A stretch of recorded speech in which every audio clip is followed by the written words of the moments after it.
Mine's in the other room. I should Oh, have you it with forgot to me. say my very own Water Cooler Wednesday cooler mug. Hold What it up you so call we it? can give a shout out to Sans Creation.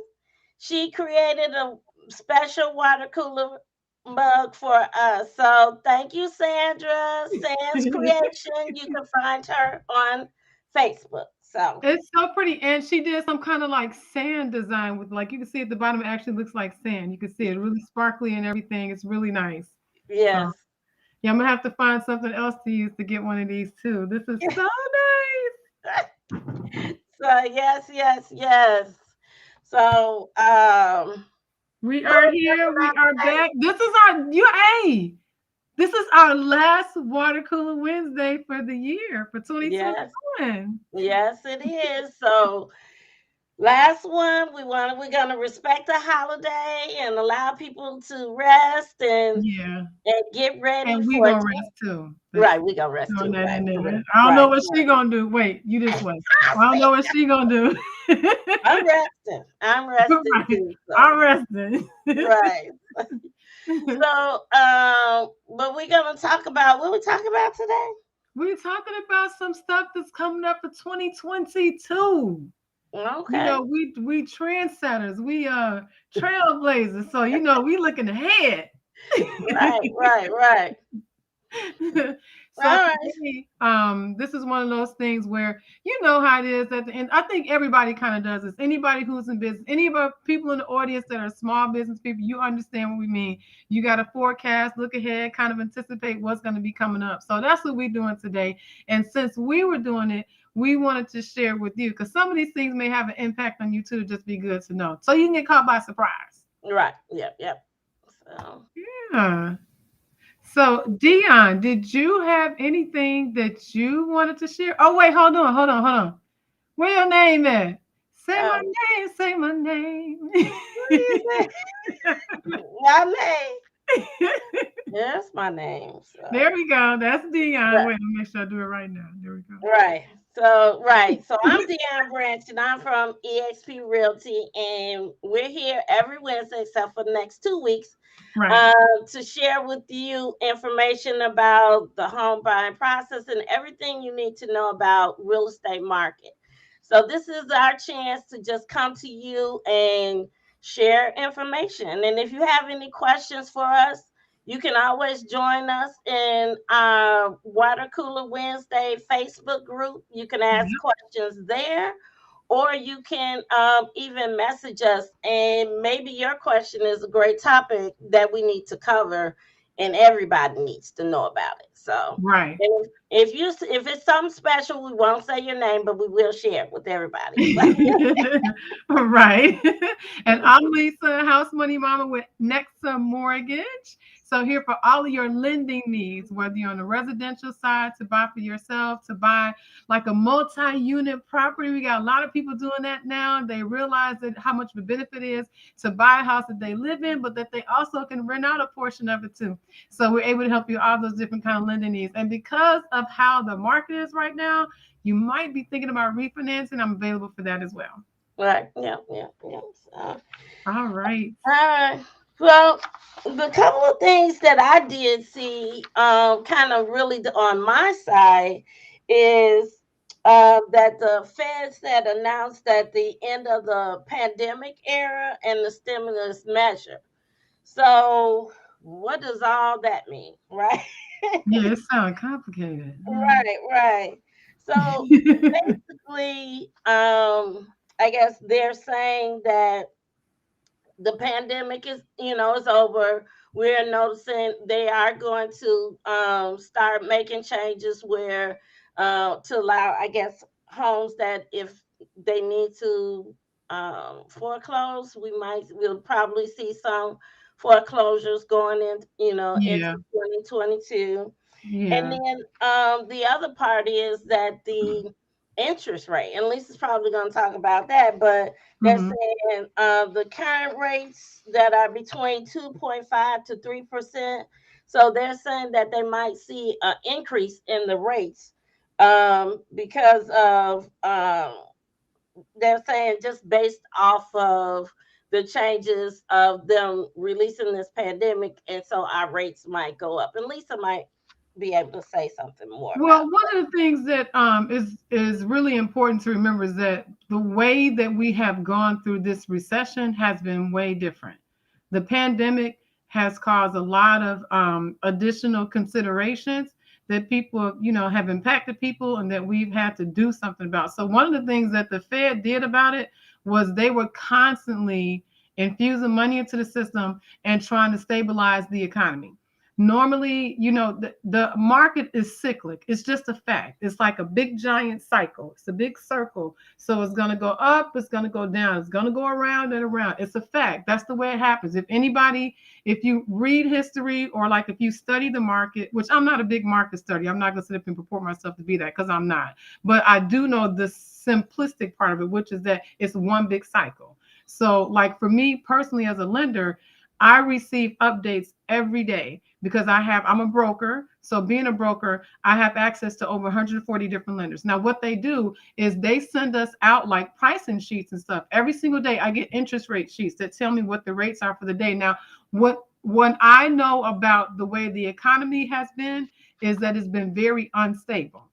The reason I say that is because I know whenever I start to get pricing changes throughout the day, like 2 and 3 times, they say pricing got worse. We're freezing, loans for until we see, what's going on with the market, and then we'll open our lock desk back up. And you see stuff like that 2 and 3 times a day. That is a very good indicator that the economy is really not stable. It's a very that. good indicator. I remember the last couple of recessions that we've had, I've always seen that happen. It would always be that 2 and 3 times a day, I would see these different price changes. So stop. We're not taking locks right now because we need to reprice everything. Pricing got worse. 2 hours later, pricing got better.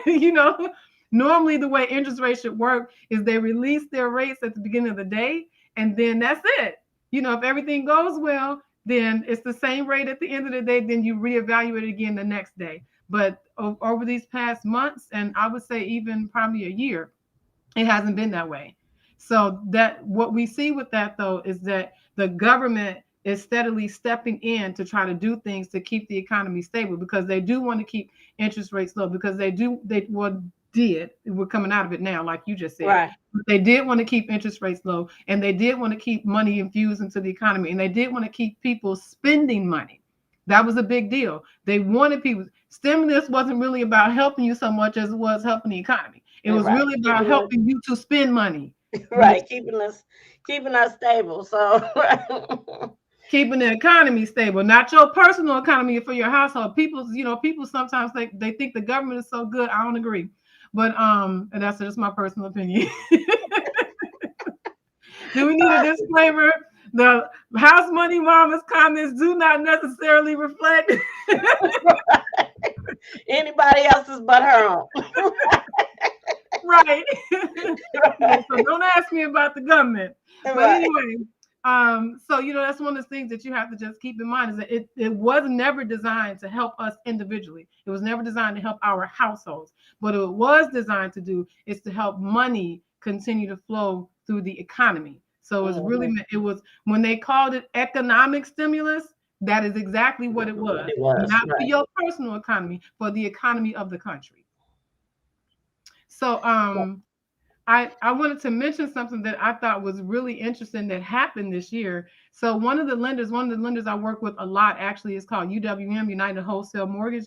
They actually did their very first trial with cryptocurrency. Oh yeah. Oh wow.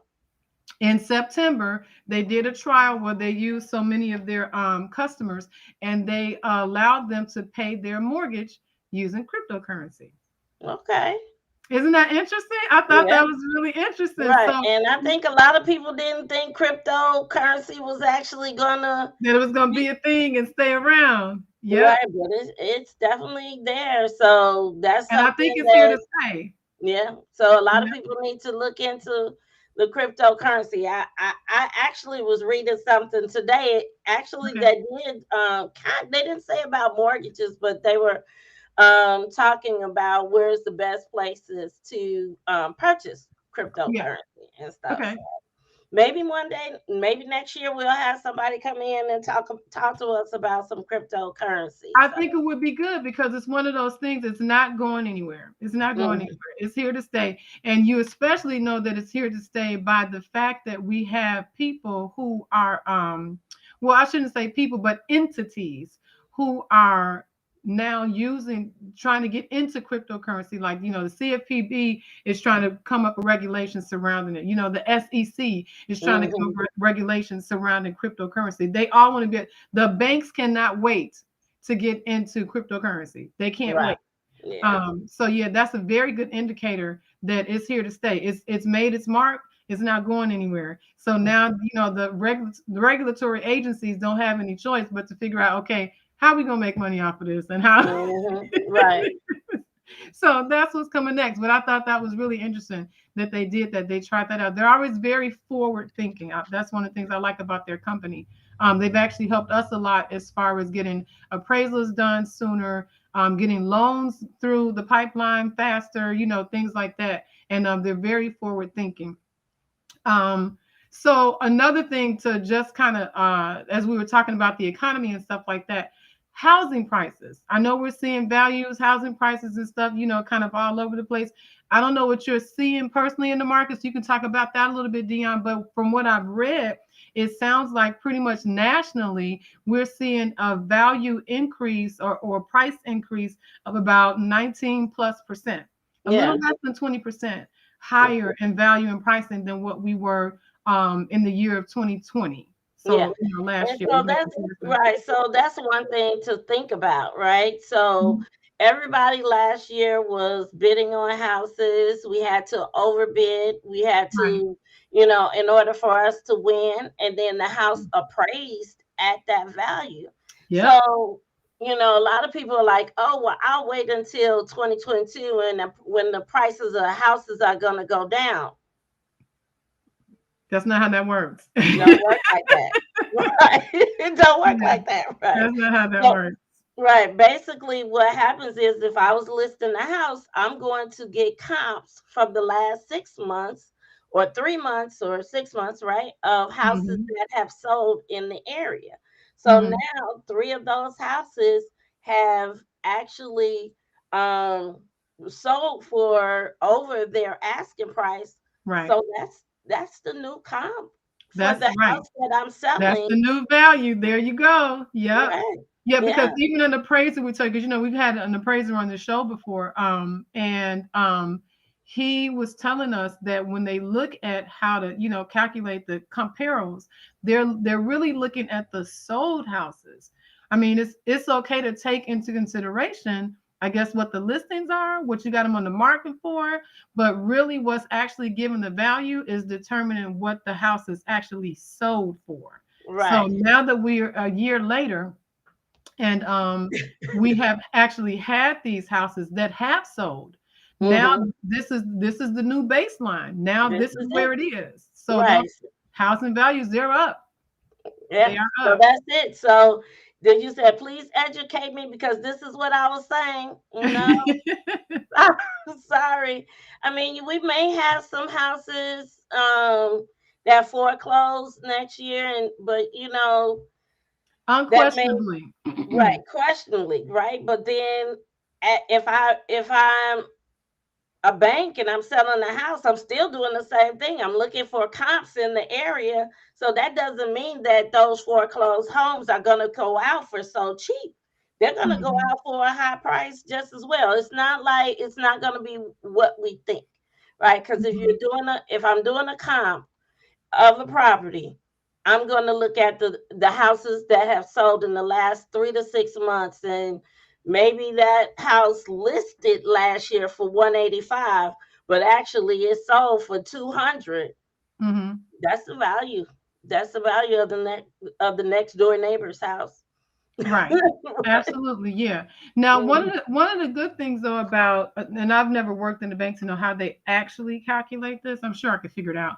But with banks when they're putting REOs, a real estate owned Yeah. onto the market, obviously, as any good company would, you're in the business to make money. So they want to price it out and get as much, recoup as much as they can. Yeah. Because not that I'm asking anybody to feel sorry for a bank. They make billions of dollars. I don't think that they're hurting for money. However, in order to continue to stay in business, you have to keep making money and keep having good business practices. So they are going to put the houses on the market and try to sell them for as much as they can.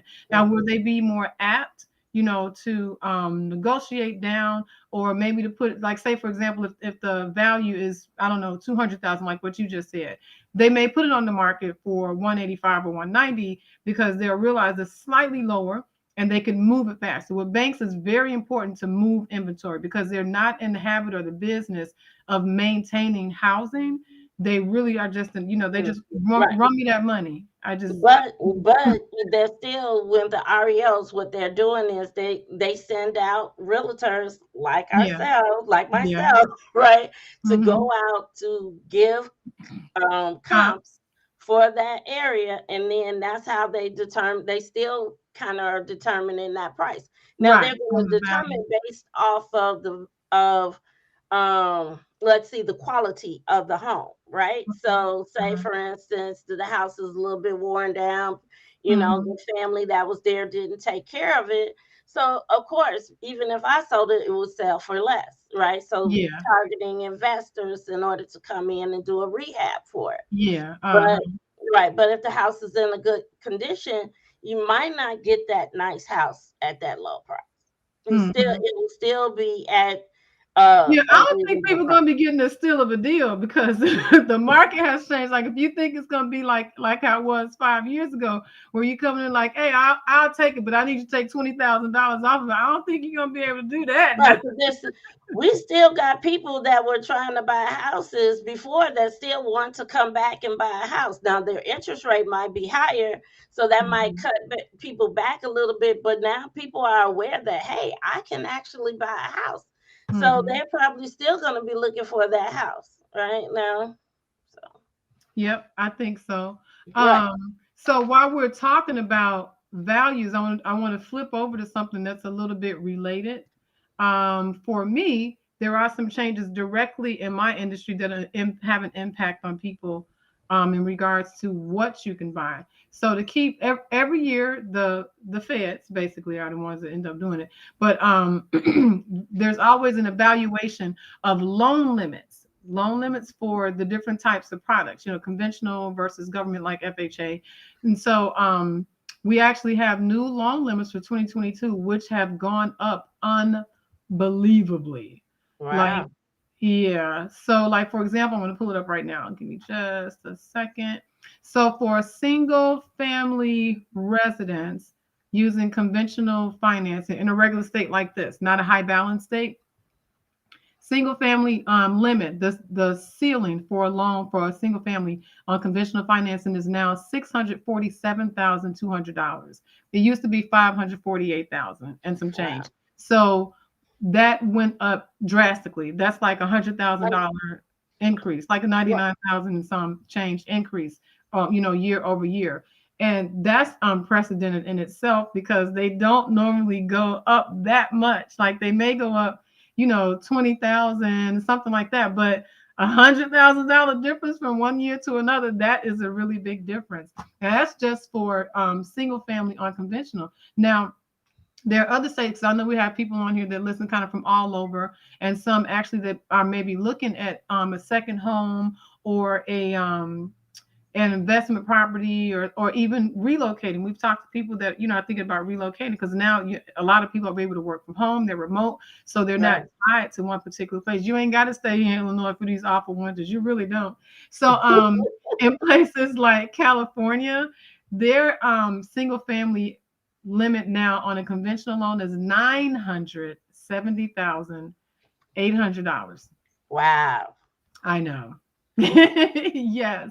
And then even for FHA, they had an increase as well. For 2021, we were at like the 379 500 on a single family home, but now for 2022, that is going up to $420,680. Now, this is only specific to our area because Mhm. I'm in Illinois and Indiana. Illinois, right. Yeah, so for Mhm. FHA, they're going to be different in accordance to your county. So like if you're in a place like, California or Connecticut, a different state, you'd have to look it up yourself or call me and ask me. I can give you that information. But for our area, for the Illinois, Indiana, Wisconsin area, that is the new limit. It's $420,680 now for the year of 2022.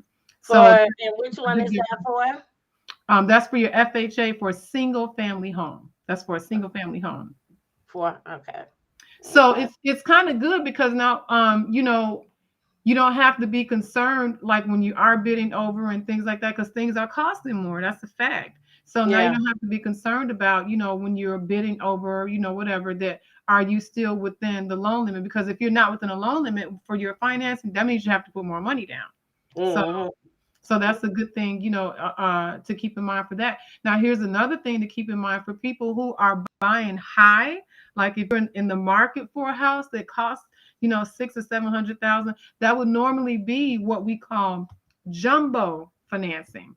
Right. It doesn't Right. fall into these limits of this other stuff. But now, because these limits have been pushed up, now people who would normally fall into jumbo, if they're on the lower end, if you would normally fall into jumbo, now you don't have to put down 10 and 20% and take a 6% interest rate. Because for Mm-hmm. jumbo, that's how it goes. You have to have about a 700, 720 credit score. You have to put down between 10 and 20%, and you also get a higher interest rate. Right. Yeah. Good deal, huh? Right. But Mm-hmm. now, now you can keep those same loans, for 600,000, 647,000 actually. And you can get into that and still have an interest rate that's in the threes. Still only have to put down 5%. You know what I'm Okay. saying? Because the Right. So that's limit now the bar has been raised. So the people who were in the jumbo market, they don't have to be in jumbo market. And we can close you faster. Usually when you're not, well, UWM, we do good. Even in jumbo, we'll still get you closed in less than 30 days. But most lenders don't do that. That's just how that goes. Usually jumbo takes a long time. But no, no, shut up. Normally lenders take about 45 to 60 days to close a jumbo loan, but we don't. So okay. What about VA? What's VA going for? Do you have the VA is still gonna go just in conjunction. Actually, I was told that VA doesn't have the stringent loan limits though. They don't VA? have it. If your debt to income ratio is working for the loan and for the lender's parameters, then you actually don't have loan limit. Yeah, and I, Right. I think we talked about that before, where I had a client. He wanted to go higher, and the most what he had to do was increase his credit score and his debt, debt Mm-hmm. ratio, and then he was able to go higher with the VA loan. So he was looking, but at Yeah. that time for a $525,000 home. So, Okay. Yeah, but mm, they just changed that. I want to say within the last year, I think that okay. they took off the limits for Took VA. the limits off. Okay, and that was Mhm. probably for him. It was a little further up, so maybe that might have been 2 years ago. But so Okay. that's good to know. So see, things are always changing. It's always changing. That's why Yeah. you always need to talk to your lender, right? Go to your Yes. lender first. When anybody comes to me asking me, "Hey, I want to buy a house," I sorry. Right here. I send them to the lender first so we Right. can get an idea of how much you can afford now. Now going into 2022, we definitely see that we can do more with the FHA loan. So that's really great, right? Yeah. Yep, that's good. That's good. I do see we have a question, if you want to pull it up, asking can the VA loan info be repeated? So I'm assuming what you mean is can you do a VA loan more than once? The answer to that question would be yes. As long as you have entitlement available, you can do a VA loan again. So usually what happens is people close out one VA loan first and then they'll go into a second VA loan. But there actually are times when you can actually have two VA loans at one time. Okay. That would be a very special situation. We have to calculate, the leftover um, entitlement that you would have for the loan, and then determine how much you'd be able to buy with that secondary entitlement. So, but Okay. it is possible. I've seen it done before. It is possible. And in case you're asking her to repeat the information for the VA loan, she said there's no limit for VA loans. So we Mhm. covered that question in two ways. Okay. There's no limit Two for VA. heads are better than one, except when it's on one person, one body. Then that's weird. Yeah, But not good. Not good. Right. So, okay, so I got a couple more because I know we didn't really talk about what you had mentioned kind of early on. You welcome, Miss D. What you had mentioned early on in our program in regards to rates. So I definitely want to touch on that. Um, as we mentioned about the government kind of plan, with the as we mentioned about the government, playing around with the economy and stuff like that, and kind of, infusing money in and everything to make things seem like they weren't as bad as what they really were. So yeah. now we're at a point where the government's like, okay, we ain't giving y'all no more money. We're done with that. We're about to let the market correct itself in the way that it normally would, and so we're pulling back. And usually around this time in December, the Feds typically meet and they make a decision about what's going to happen with interest rates. We totally and fully and completely anticipate they will go up. So the Yeah. base rate that they use that we, base our rates off of, like the prime rate, we anticipate that will go up. So I don't think we're coming out of the historically low interest rates, because this still a season. So just for perspective, when I first started in mortgages in 2007, 2008, whenever it was, the average interest rate for a 30-year fixed mortgage was 8.25%. Eight. Yeah. You hear me? Yeah. Right. Right. And So I so, want to hear none of y'all people complain about your 3.5% interest rate, okay? right. Well, I heard that the rates was down to 2%. If you're gonna pay $14,000 for it, yes, it is. I'll sell you any interest rate you want, as long as you're gonna pay enough for it. So that is something just to keep in mind. Now, another thing to keep in mind though is that even at a 3.25, 3.5, even a 3.75% interest rate, that is still a good rate for you to refinance your home. One, Yeah. if you want to take money out, if you need to do something with the house, you need to take money out. It's a good time to do that. It's still a good time to consolidate, because I bet your car interest rate is not 3.5%. Is Mhm. probably more like, 10, 12, 14. Some people got them in the 20s. You know what I mean? So still utilizing your house to be able to do that and take advantage of the low rates for something like that is still a good idea. The last thing I want to mention, because um, that was the whole purpose of us doing this program, is there's something called the CFPB, the Consumer Financial Protection Bureau, and that entity is stirring things up a little bit in my field personally. So I've had to make some changes to adjust. One of those changes is that my verbiage is different. So like when you guys get letters from me to let people know how much house you can buy and things like that, I used to call it a pre-approval letter. I can't do that anymore because they're cracking down on our verbiage. So even though I do the exact same thing, I still look at your credit. I still take all your income and asset docs. I still do an AUS finding and all that good stuff. I'm still doing all of that. But now instead of calling it a pre-approval letter, I'm calling it a pre-qualification letter. But it's still the exact same thing. It's still the same level of approvals before. Nothing is different.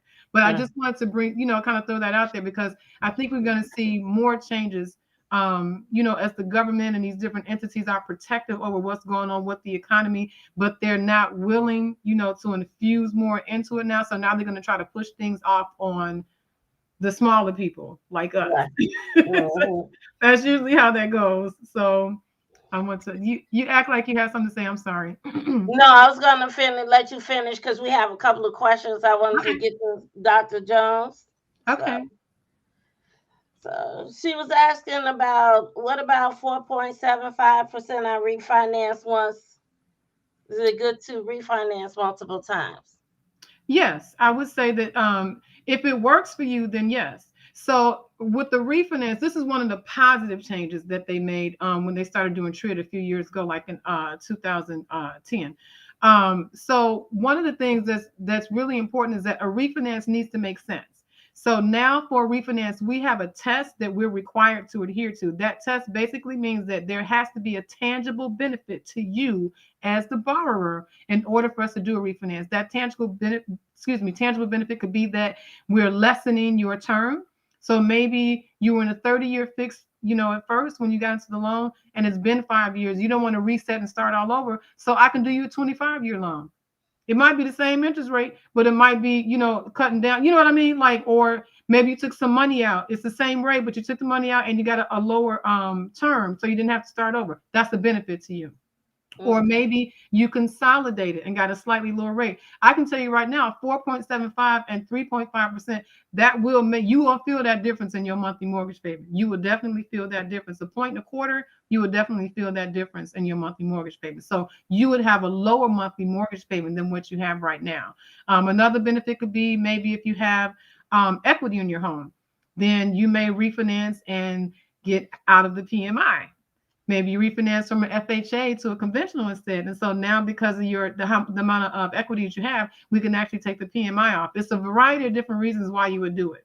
So the best thing to do is probably just, we could, send me a message. We could have a conversation about it and just figure it out. If it makes the most sense for you, then let's do it. If not, then don't. Right. Yeah. Good to know. All right. Well, Lisa, I hear you saying that we can't say pre-approval, but we say pre-qualified. Yeah, But of course, Lisa and I are going to do everything to make sure that when we send out our letter, our offer, we're going yeah, to make sure that we attach videos. We're going to ask them that's to give us a right. call so that they understand exactly what type of customer you are. So if they Yep, change, we change. that's what we do. That's how we roll. Absolutely. Right. So always, so don't be worried about the terminology. We've got it handled. So Hmm. one last thing I just want to say is I also looked up something today that said that foreign investment is returning in 2022. So we have a lot of investors that kind of watch the show too and stuff, and you might have had some freedom where you didn't really have those foreign investors going after the same properties that you were going after. So they're back.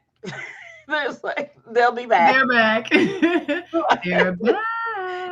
Exactly. So they're gonna open the borders and allow people to purchase properties and things like that. So Hmm. you do have to look forward to that soon. So Yeah. Well, that's well, good. we got a compliment.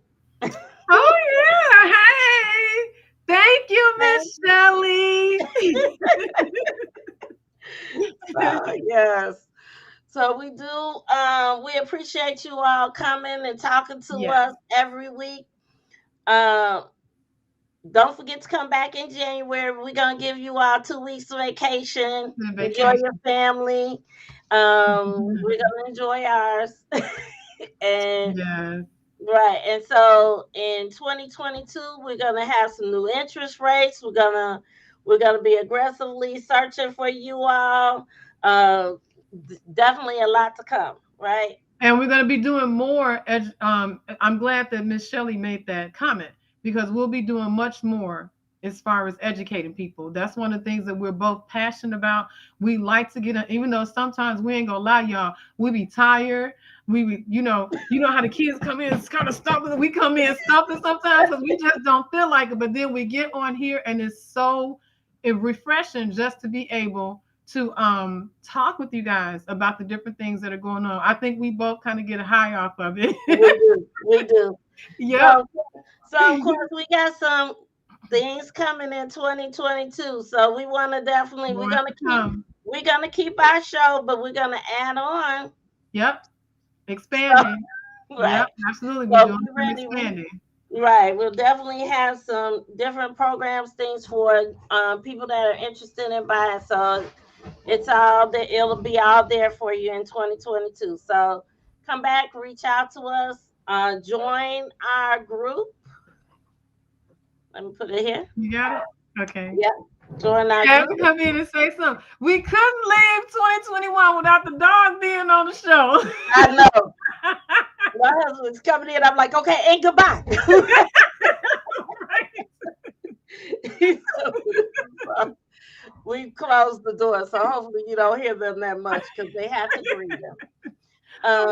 But yes, thank you guys. We love Okay. you. Merry Bye, Christmas, everybody. Have an Happy awesome New Year, Christmas. Happy New Year. I need all one of of them. those things. The noise Bye. maker. Bye. Bye.